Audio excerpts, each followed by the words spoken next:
কর্মসূচি চলছে সেই ব্লকেট এবং সেই ব্লকেটকে কেন্দ্র করে ইতিমধ্যে গণজমায়েতের ভাবনা রেখেছেন তারা এবং তারা আজকে একটি মঞ্চের মাধ্যমে এখানে উপস্থিত হয়েছেন যেখানে তারা বলছেন যে জুলাই আন্দোলনের যারা একমতে ছিলেন সেই একমতের দাবিতে যারা উপস্থিত হওয়ার কথা তারা প্রত্যেকে এখানে উপস্থিত হবেন। ইতিমধ্যে আমরা দেখছি ন্যাশনাল সিটিজেন পার্টি বা জাতীয় নাগরিক কমিটির যে সকল নেতাকর্মীরা ছিলেন তারা ইতিমধ্যেই এখানে উপস্থিত হয়েছেন। আমরা এখানে সার্জিস আলম, হাসনাত আবদুল্লাহ তাদের উপস্থিতি লক্ষ্য করতে পারছি। পাশাপাশি তারা এখান থেকে যেটি বলছেন যে আওয়ামী লীগকে নিষিদ্ধ না করা পর্যন্ত তারা তাদের কর্মসূচি চালিয়ে যাবেন।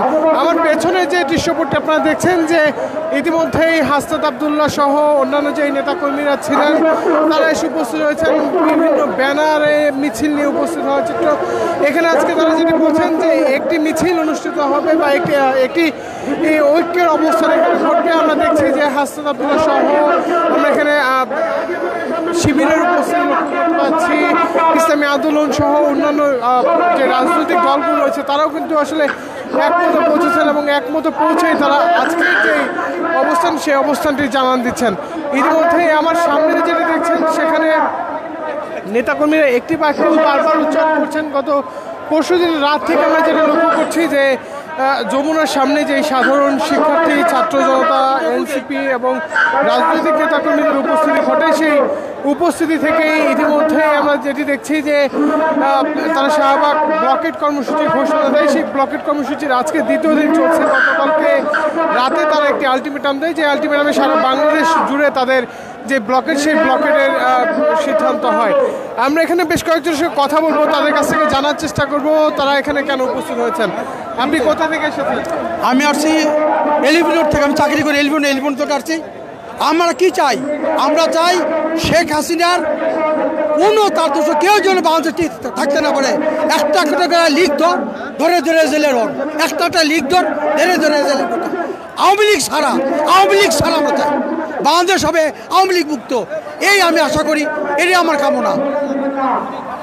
আমরা এখানে শুনছিলাম যে এখানে যারা সমস্যা তারা এক দফা দাবির কথাই বলছে, যেখানে তারা বলছেন যে আওয়ামী লীগকে নিষিদ্ধ করতে হবে। সেই নিষিদ্ধের দাবিতেই তাদের যে কর্মসূচি সেই কর্মসূচিগুলো চলছে। আমরা এখানে আরো কয়েকজনের সঙ্গে কথা বলার চেষ্টা করব, তাদের কাছ থেকে জানার চেষ্টা করব।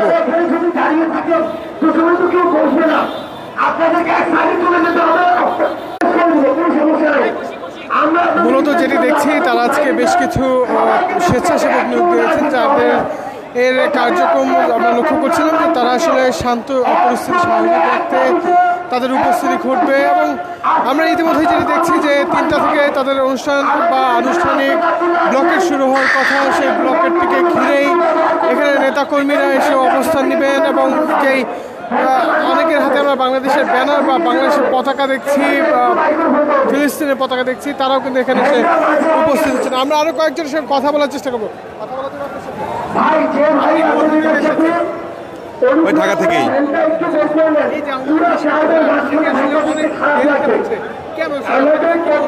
সরি, আবার এটা আসলে অনেক রাজনৈতিক দলের ঐক্যমতের সমস্যা আছে। পাশাপাশি হচ্ছে গিয়ে আমরা জানি আমাদের প্রতিবেশী দেশ তারাও চায় না আওয়ামী লীগ নিষিদ্ধ হোক, জনগণের এটাই মতামত। আরেকটি হচ্ছে আমাদের দেশের বড় যে দলগুলো আছে তারা আতঙ্কে আছে যদি ভবিষ্যতে তারাও নিষিদ্ধ হয় এই ধরনের কর্মকাণ্ডে। সেটা আসলে দুঃখজনক।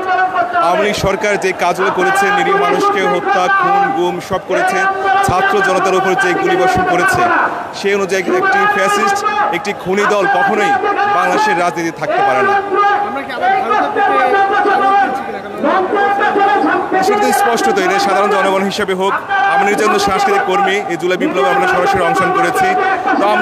তো আমরা নয়, বাংলাদেশের অধিকাংশ জনগণই জানে যে ভারত কীভাবে আওয়ামী লীগকে আবারও প্রতিস্থাপন করার চেষ্টা করছে, এটা মোটামুটি সবার জানা আছে। এখানে যাদের সঙ্গে কথা বলছেন তারা কিন্তু প্রত্যেকে একটি বিষয় বলছে যে আওয়ামী লীগকে নিষিদ্ধ ঘোষণা করতে হবে এবং এটিকে ঘিরেই আগামী সোমবার প্রধান উপদেষ্টা কার্যালয়ের পক্ষ থেকে যেটি বলা হয়েছে যে আগামী সোমবার তারা শেখ হাসিনার বিরুদ্ধে যে চার্জশিটগুলো সেই চার্জশিটগুলো জমা দেবেন এবং সেই চার্জশিটের মাধ্যমেই তার যেই এবং রাজনৈতিক যে দলগুলো রয়েছে সেই দলগুলোর সঙ্গে আলোচনা শেষেই তারা তাদের আনুষ্ঠানিক সিদ্ধান্ত জানাবেন। তবে তাদের যে আনুষ্ঠানিক আলোচনা সেটির কার্যক্রম যেদিন যমুনা ঘেরাও হয়েছিল বা যমুনায় শিক্ষার্থী ছাত্ররা তাদের উপস্থিতি ঘটেছিল সেদিনই কিন্তু তারা শুরু করে দিয়েছিলেন। এবং এখন পর্যন্ত আমাদের কাছে যে সর্বশেষ তথ্যটি রয়েছে যে এখানকার যারা মঞ্চ সাজাচ্ছেন বা এখানকার যারা উপস্থিত হচ্ছেন তারা একটি বিষয় বলছেন যে আওয়ামী লীগকে নিষিদ্ধ ঘোষণা না করা পর্যন্ত তাদের যে কর্মসূচি বা আন্দোলন সেটি তারা চালিয়ে যাবেন। আমার কাছে এই ছিল মূলত এখন পর্যন্ত শাহবাগ থেকে আজকে যে গণজমায়েত সেই গণজমায়েতের সর্বশেষ। ধন্যবাদ সকলকে।